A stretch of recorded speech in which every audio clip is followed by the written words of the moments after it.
Back in the 1970s, the head of the college was called the master. It's a bit of an old-fashioned term. It comes from the English system of universities that dates back hundreds of years.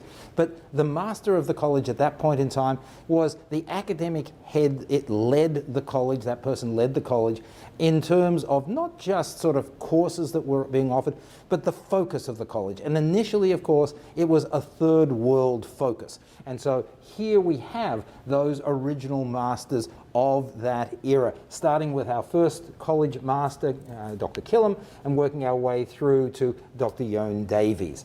So these are the folks who really looked after the college in its embryonic form. And you'll see some of their documents, some of their writings here on the notice board, but more so inside the historical artifacts that are actually now on display in the head's office. Even though Bethune College started as College G back in 1971, we didn't have a building at that point in time. We were actually in the basement of Stacey Library.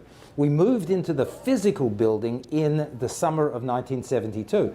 But actually, as the 9th college that the university founded, we did not officially become Bethune College until January of 1974. So January 28th of 1974, very specifically. And so we've got some of that documentation associated with Professor Yon Davies, who was the master at that point in time. He gave a presentation, a long speech. It coincided with China Week, so there were a lot of dignitaries here.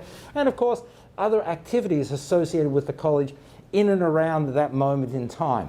So we've tried to capture not just what the students were doing during the decade of 71 to 79, but some of the more important moments in Bethune's history. And what could be more important than the actual presentation, the inauguration of the college by name in January of 1974.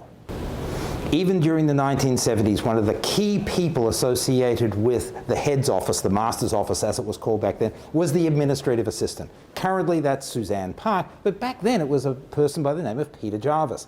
Well, he was with the college for those formative years in the early 1970s, and he actually described the first 5 years or so of history of the college, the challenges associated with the naming of the college, of moving out of the Stacey Science Library over here into the physical buildings, the actual grand opening. This makes fabulous reading for those people who are really interested in how any sort of institution, not just the college, comes into existence. It's not easy. There's a lot of work behind the scenes. There's a lot of politics that actually happen. And Peter really does give us a very good feel for that in this summary that he wrote up in the mid-1970s.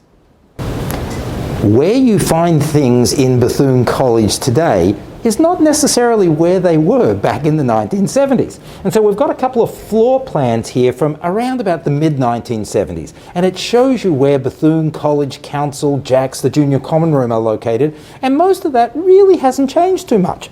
But then there are other items on here that you'll see and you'll go, who? What? Because they don't exist anymore.